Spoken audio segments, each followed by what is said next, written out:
اب آتے ہیں بیہیویئرزم کے کریٹیسزم کی طرف. آلدو بیہیویئرزم کی وجہ سے سائیکالوجی کے سائنٹیفک اسٹرکچر میں اضافہ ہوا تھا، لیکن ہر اسکول آف تھاٹ کی طرح بیہیویئرزم کو بھی کریٹیسزم کا سامنا کرنا پڑا، خاص طور پر ہیومنسٹک سائیکالوجی کی جانب سے. اور آپ کو پتہ ہے کہ جب ہم ہیومنسٹک سائیکالوجی یا ہیومنسٹک اپروچ کی بات کرتے ہیں تو ہم بیسیکلی ابراہم میسلو جو کہ فادر آف ہیومنسٹک سائیکالوجی ہیں، ہم بیسیکلی ان کی بات کر رہے ہوتے ہیں، اور ہم بیسیکلی کارل روجر کا ذکر کر رہے ہوتے ہیں. اب ہیومنسٹک سائیکالوجی کا کہنا یہ تھا کہ بیہیویئرسٹ نے جو سائیکالوجی میں ریسرچز کی ہیں وہ ایکسپیریمنٹل ریسرچز ہیں، اور انہوں نے وہ ایکسپیریمنٹل ریسرچز لیبارٹری میں کنڈکٹ کروائی ہیں، لیبارٹریز میں کی ہیں، اور لیبارٹریز جو ہیں آرٹیفیشل انوائرنمنٹ پر مبنی ہوتی ہیں. تو جو ایکسپیریمنٹل ریسرچز ہیں، کیونکہ وہ ایک آرٹیفیشل انوائرمنٹ کے اندر ہو رہی ہیں، اسی وجہ سے ان کی جو ایکولوجیکل ویلیڈیٹی ہوتی ہے وہ کم ہوتی ہے.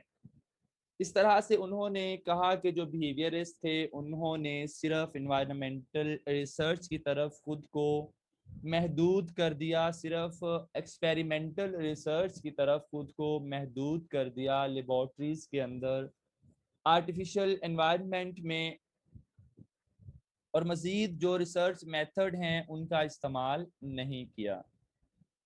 انہوں نے بیہیویئرسٹ جو نوموتھیٹک اپروچ کا استعمال کرتے تھے اس اپروچ کو بھی ریجیکٹ کر دیا ہیومنسٹک سائیکالوجی نے یا ہیومنسٹک سائنسٹسٹ نے، سائیکالوجسٹ نے.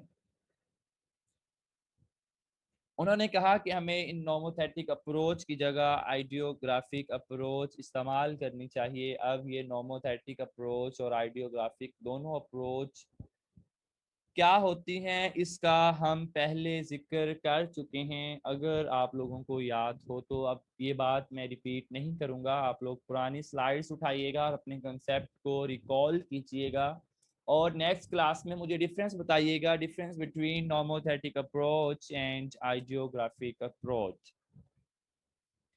اس کے علاوہ جو بیہیویئرسٹ تھے، خاص طور پر جے بی واٹسن، وہ فری ول کے خلاف تھے. وہ کہتے تھے کہ فری ول جیسی کوئی چیز ایگزسٹ نہیں کرتی، اسٹیمولس کے بعد رسپانس آ جاتا ہے. مگر جو ہیومنسٹ تھے وہ کہتے تھے کہ انسانوں کے پاس فری ول ہوتی ہے اور وہ ڈیسائیڈ کر سکتے ہیں ود دی پریزنٹنیس آف اسٹیمولس کہ انہوں نے رسپونڈ کرنا ہے یا پھر نہیں کرنا.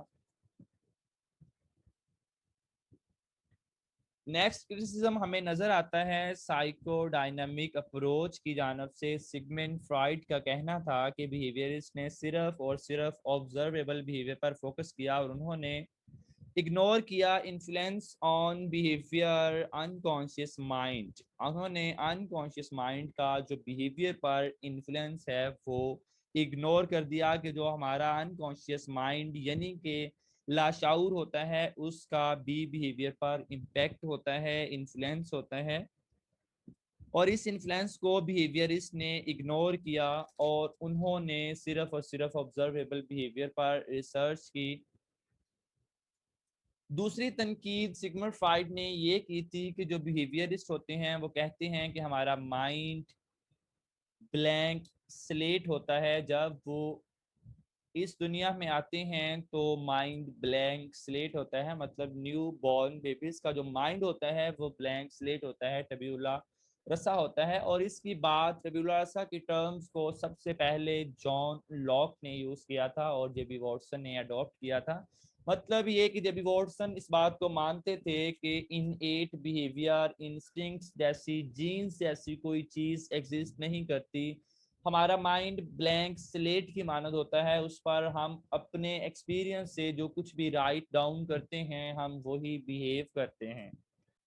یہ بات بیسیکلی جے بی واٹسن نے کی تھی. میں اگین ریپیٹ کر رہا ہوں، سارے بیہیویئرسٹ اس بات کو نہیں مانتے تھے، بلکہ میں نے پہلے بھی بتایا ہے کہ جو بی ایف اسکنر ہیں وہ انیٹ بیہیویئر یا انسٹنکٹ یا جین کو انڈورس کرتے تھے. تو اصل میں سگمنڈ فرائڈ نے واٹسن کو کرٹیسائز کیا تھا، واٹسن کے بیہیویئرزم کو کرٹیسائز کیا تھا کہ بیہیویئرسٹ کہتے تھے کہ مائنڈ بلینک سلیٹ کی مانند ہوتا ہے، تو فروئڈ کا ماننا تھا ایسا نہیں ہوتا. جب ہم دنیا میں آتے ہیں تو ہمارا مائنڈ بلینک سلیٹ نہیں ہوتا، بلکہ کچھ انسٹنکٹس ہوتے ہیں، کچھ انیٹ بیہیویئر ہوتے ہیں. اور فروئڈ نے 2 طرح کے انسٹنکٹس دیے تھے جن کو ہم سائیکو انالیسس میں ڈسکس کریں گے، ایروس اور تھونیٹس. نیکسٹ کرٹیسزم ہم دیکھتے ہیں بایولوجیکل سائیکالوجی کی جانب سے. اب بایولوجیکل سائیکالوجی یہ مینٹین کرتی ہے کہ ہمارا بیہیویئر پر بایولوجیکل، آرگینک یا فزیکل کازز کا انفلوئنس ہوتا ہے، یا بایولوجیکل کازز بیہیویئر کے اندر انوالو ہوتے ہیں. آج ہم جانتے ہیں کہ ہمارے بیہیویئر پر ہمارے جینز، ہارمونز اور ایون کہ ہمارے نیورو ٹرانسمیٹر کا انفلوئنس ہوتا ہے. نیکسٹ کرٹیسزم ہمیں نظر آتا ہے کوگنیٹیو سائیکالوجی کی جانب سے. کوگنیٹیو سائیکالوجسٹ کہا کرتے تھے کہ بیہیویئرسٹ صرف اور صرف سٹیمولس اور رسپانس کے ریلیشن شپ کو اسٹڈی کرتے رہے، اور بہت کم انہوں نے میڈیشنل پروسیسز کے اوپر کام کیا جو کہ بیسیکلی کوگنیٹیو پروسیسز تھے. لیکن آپ کو پتہ ہے کہ جو سوشیو بیہیویئرسٹ تھے لائک ایلبرٹ بینڈورا اور اس کے بعد روٹر، انہوں نے بہت زیادہ ایمفسائز کیا تھا کوگنیٹیو پروسیسز یعنی کہ میڈیشنل پروسیسز پر. لیکن پھر بھی کوگنیٹیو سائیکالوجسٹ جب یہ بات کرتے ہیں تو ان دی کنٹیکسٹ جے بی واٹسن کو کرتے ہیں کرٹیسائز. یہ تھا ہمارا کرٹیسزم، اور آج ہمارا الحمدللہ بیہیویئرزم بھی کمپلیٹ ہو گیا. نیکسٹ ہم سٹارٹ کریں گے گیسٹالٹ سائیکالوجی.